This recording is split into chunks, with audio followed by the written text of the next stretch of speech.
Yet estaba gritando al caler vacío mucho antes de que alguien la oyera.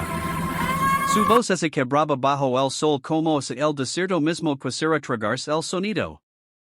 Maggie Doyle colgaba retorcida en ese armazón de madera en plena pradera de Lincoln, una pierna estirada por arriba con una soga cruel. El vestido hecho pedazos, la piel raspada hasta sangrar por el polvo y las astillas.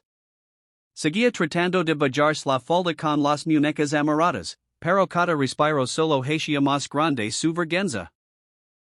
Lo peor no era el dolor.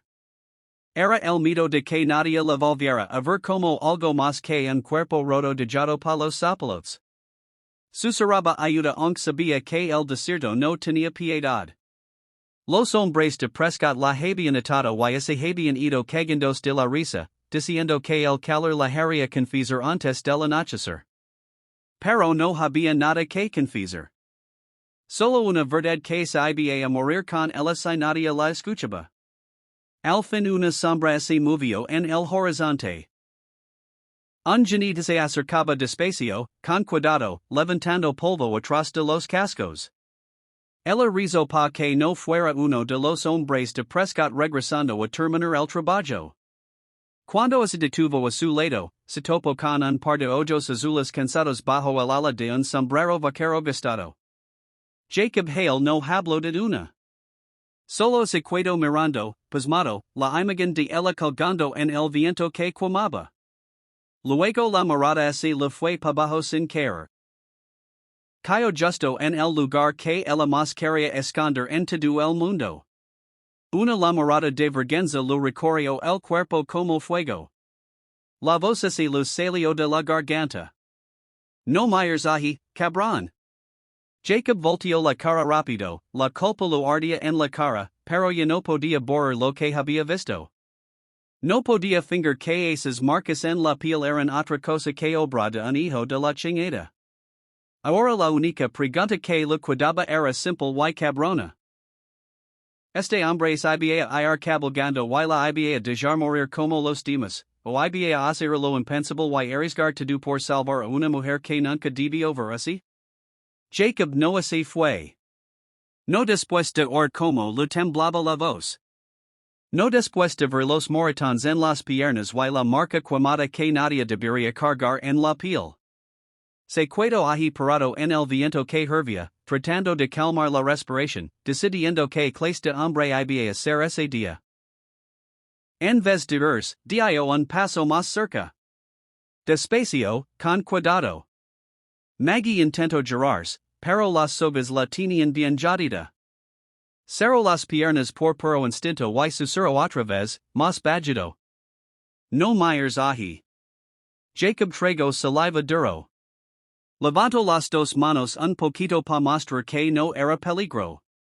Señora, no vine a mirar. Vine porque parece que se está muriendo. La voz le salió suave, ronca de culpa, y Maggie lo sintió. La mayoría de los hombres mencionan cuando hacen de héroes. Pero Jacob no se movía como mentiroso. Se movía como hombre que ya había visto demasiado y no quería otro fantasma en la conciencia. Rodeó el armazón, revisando los nudos. Los dedos rozaron la soga y maldijo bajito, un sonido triste, porque los nudos estaban hechos pa cortar carne. Estilo Prescott. Orala murmuró. Maggie se encogió al oír ese nombre. Jacob se acercó y habló bajito. Clte hizo esto, quería romper más que tus usos. Maggie cerró los ojos. Una lágrima lo rodó por la mejilla. Jacob le tocó el tobillo con cuidado, revisando la circulación, y ella volvió a brincar. Tranquila. Solo vio si sientes el pie. Siento todo, susurró. Y oyala no sintiera nada. Él la miró. Sus ojos se encontraron por primera vez sin miedo de por medio. Esa mirada le dijo todo lo que necesitaba saber, no era culpable, no era mala, no era nada de lo que Prescott había dicho. Era una mujer tratando de sobrevivir en un mundo que primero rompe a los más suaves. Jacob respiro hondo y tomo una decisión. Orala, te bajo. Entonces si oyo el sonido que lo cambio todo. Cascos. Dos jinetes regresando rápido. Hombres de Prescott. Y la pregunta que le pegó a Maggie en el pecho fue fría y directa. Jacob iba a pelear por salvarla ahora que el peligro estaba en front, o la iba a abandonar para salvarse? Jacob oyó esos cascos y todos esos instintos viejos se incendiaron. Ya no había tiempo pa pensar. Pensa mataba gente. Se pegó a Maggie, tan cerca que ella sintió el calor de su pecho contra su costado. Aguanta dijo suave antes de que ella preguntara a qué. El cuchillo brilló. La soga de las muñecas tronó. El dolor regresó a los brazos cuando la sangre volvió a correr. Se mordió el grito más por orgullo que por fuerza. Jacob cortó la soga de la pierna levantada y la agarró por la cintura cuando se desplomó. Medio segundo y el vestido roto se abrió otra vez. Que no MIRES AHÍ. Sisió ella. Él no miró. Se quitó su propia chaqueta y se la envolvió en las caderas con manos rápidas y toscas. Dos caballos frenaron levantando polvo. Los hombres de Prescott. El primero, un flaco con dientes chuecos, sonrió al ver a Maggie en el suelo. El jefe dijo, déjenla hasta el anochecer. ¿Qué chingados haces, Hale? Jacob se enderezó, manteniendo a Maggie atrás lo mejor que pudo. Pero la voz le salió firme. Estoy cambiando el horario. El segundo escupió. Olía a whisky barato y tenía los ojos brillosos de borracho. Dicen que antes traes uniform. Pense que sabías seguir órdenes. Jacob sonrió sin gracia. Por eso dejé de traerlo. El flaco bajo del caballo, mano en la pistola. Aparte de la muchacha. Jacob se movió primero, pero ya no era tan rápido como antes. Su puño chocó contra la quijada del tipo con un tronido sordo y el dolor le subió hasta el hombro. El hombre no cayó limpio. Tambaleó y lo devolvió un madrazo que lo abrió la nariz a Jacob. La sangre le salió al instante. El segundo fue por su revólver. Jacob lo agarró la muñeca, pero ya no tenía la fuerza de antes. El otro le clavó un cadazo duro en las costillas, justo donde una cicatriz vieja de guerra le dolía cuando cambiaba el clima. El dolor blanco lo explotó en el costado y las rodillas se lo aflojaron. El revólver se le cayó al hombre y pegó en el polvo cerca de los pies de Maggie. Por puro pánico y algo que se parecía mucho al orgullo cabrón, ella lo agarró con las dos manos. Nunca había disparado pistola en su vida, pero lo apuntó al cielo y jaló el gatillo. Pum. El disparo retumbó en el lano vacío como trueno. Los dos hombres se quedaron helados, manos lejos de las pistolas. ¿Quieren repetir? Gritó ella, voz temblorosa pero fuerte. La próxima no fallo, hijos de la chingada. Miraron la cara sangrante de Jacob y a la mujer con ojos de loca y el canon humeando, y todo el valor que les había dado el whisky se les salió por las botas.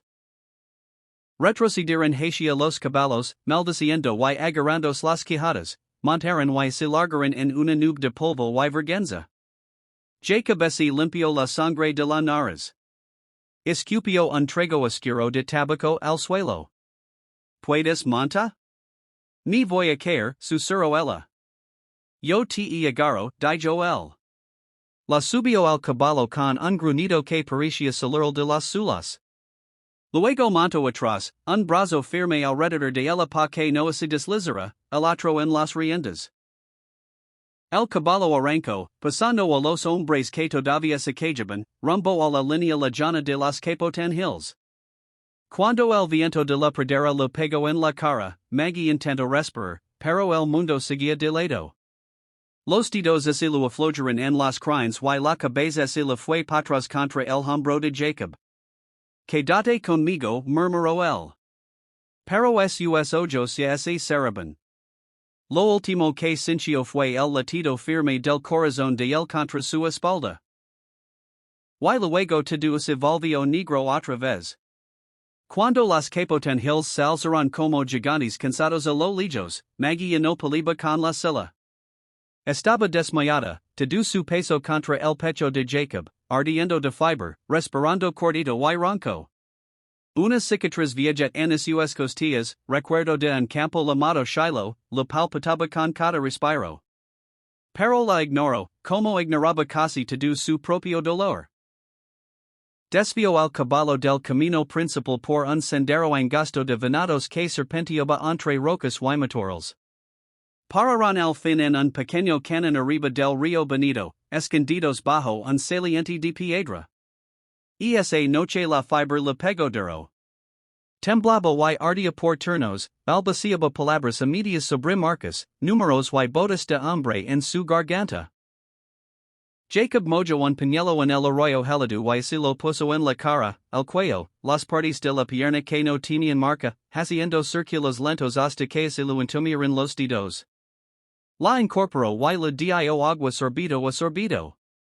Una vez ella lo agarró de bil la camisa y susurró otra vez, Rhoda. No mires ahí. El traigo saliva. No estoy mirando. Solo te estoy manteniendo aquí. Al segundo amanecer, la respiración se le calmó y el brillo loco de los ojos se volvió un cansancio claro. Odiaba lo débiles que sentía las piernas, pero también sentía la fuerza tranquila de él. Como ese cargarla no fuera ninguna carga. La sentó en una cobija y se alejó rápido pa que ella se pudiera cerrar bien su chaqueta. Voy a ver esa pierna, dijo bajito. Maggie se encogió. No ahí. Los ojos de ella se encontraron con los de ella. No es por mí. Es por ti. Se arrodilló a su lado, mirando solo su cara mientras las manos trabajaban la tela rota. Solo cuando ella sintió chiquito dejó caer la mirada lo justo pa ver el daño. La piel alrededor de la marca estaba roja y hinchada, rodeada de moretones morados feos. Sangre seca donde la soga la había despelejado. Soltó el aire despacio entre dientes. Ese cabrón debería estar encadenado, murmuró Jacob. Ese cabrón es dueño de la mitad del ganado en Lincoln, respondió Maggie. Y la ley cena en su mesa. Vio como se le tensó la quijada. ¿Por eso te hizo esto? ¿Por qué vis demasiado? Ella soltó una risa amarga y delgada. Vaya sus hombres cortando marcas llenas de los cueros. Vi ganado de más en los arroyos, más del que cualquier vecino reportó perdido. Lu dije que los números no cuadraban. Ni dijo que el problema eran mis ojos. Traigo saliva. Lo siguiente que supe fue que estaba en ese armazón. Y se aseguró de que lo único de lo que hablaron todos fuera mi vergüenza, no su robo. Jacob limpió la herida lo más suave que pudo, con agua de su cantimplora y un pedazo limpio de su propia camisa. Cada toque quemaba, pero el cuidado detrás de él lo enfriaba algo en el corazón. No tenías por qué volver por mí, susurró ella. Tal vez no, dijo él. Pero six lo que te grabo. Si ni voy cabalgando después de eso, no soy mejor que él. Se quedaron ahí mientras el cielo se ponía dorado. Dos personas que esa mañana eran casi extraños, ahora unidos por un secreto escrito en su piel. Maggie miró la luz que salía y preguntó lo que la carcomía desde que él la bajó. Jacob, ¿qué vas a hacer cuando Prescott venga por ti y por culpa mía? Hur, o regresar a ese pueblo y sacar sus pecados al sol pa que todos los ven? Jacob no contestó de una. Solo miró el cielo sangre de dorado a naranja, como si estuviera pensando junto con él. Cuando era joven, dijo al fin. Trae casaca azul y hacía lo que me ordenaban. Vi como lastimaban gente porque yo miraba pa otro lado. Le prometí a Dios y a mí mismo que no volvería a hacer eso. Pero no vamos a entrar a Lincoln mañana, agrego. No contigo que apenas te paras y yo respirando como mula vieja. En vez de eso la llevo a un ranchito en el valle siguiente, una propiedad chiquita y gastada que manejaba Cal Turner, un exsoldado federal que le debía la vida a Jacob desde en campo donde las balas no paraban. Cal luego un vistazo a Maggie, a la marca en la pierna y a los moretones por todos lados, y se le puso la cara de piedra. Al día siguiente había 4 hombres más alrededor de la mesa de la cocina de Cal, todos con canas en las sienes, todos con cicatrices viejas y rencores nuevos contra los barones del ganado que creen ser dueños del territorio. Cal sirvió café tan espeso que flotaba una herradura, y nadie habló hasta vaciar las tazas. Eran hombres cansados de ver como los abusivos seguían ricos y libres. Mandaron un telegrama a Fort Stanton con el nombre de Jacob, de Cal y de 2 hombres que habían visto el equipo de Prescott herir ganado robado por el canon. El sobrino de Cal cabalgó a Lincoln a contratar a un fotógrafo, de esos que cargan su cámara en mola, y lo trajo caladito al rancho. Maggie apretó la quijada y dijo que le tomaran foto de la marca y los moretones. Prueba que viajaría más lejos que su voz. Días después, Jacob y Maggie entraron a Lincoln con Cal y los otros veteranos no muy atrás. Prescott salió de su oficina, Colorado y credo. Dijo que Jacob era un pendejo, un delincuente, un hombre cegado por una mujer mala. Fue entonces cuando Maggie hizo lo más cabrón que había hecho nunca. Lo temblaba la mano, pero la voz no. Se paró en front de todos, de las esposas, los peones y el predicador del pueblo y dijo. Tú les dijiste que no me mirarán. Les dijiste todos que no mirarán porque si lo hacen, iban a ver lo que eres de verdad. Con Jacob a su lado, mostró la marca que Prescott lo había quemado en la piel. Prueba de que el hombre al que todos temían no había tenido miedo de arruinar a una mujer para proteger su ganado robado. Un oficial de Fort Stanton, que había legado por el telegrama de Cal, hizo a sus propias preguntas. Al final de esa semana, Prescott ya no era el cazador. Era el casado, el juzgado, el que es elevaban encadenado en vez de aplaudido. Más tarde, Maggie estaba en el porche de Jacob, mirando un campo que ya no se sentía maldito. Sabes, dijo bajito, si te hubieras ido cabalgando ese primer día, me habría muerto creyendo que no era más que esa marca. Jacob negó con la cabeza. Tú no eres la marca, Maggie. Tú eres la mano que sostiene el hierro. Esta no es una historia de balas y de ganado. Es sobre una pregunta que tarde o temprano todo hombre tiene que hacerse. Cuando te dicen no mires, voltes pa otro lado, o miras de frente a la verdad y te plantas firme? Si esta historia te movió algo, dale like y suscribid pa no perder el próximo viaje al viejo oeste. Agarra tu café o tu té, sigo oyendo estos corazones del oeste, y dime en los comentarios que hora es donde estás y desde donde estás escuchando. ¿Por qué tu historia también vale madres? Red Heart.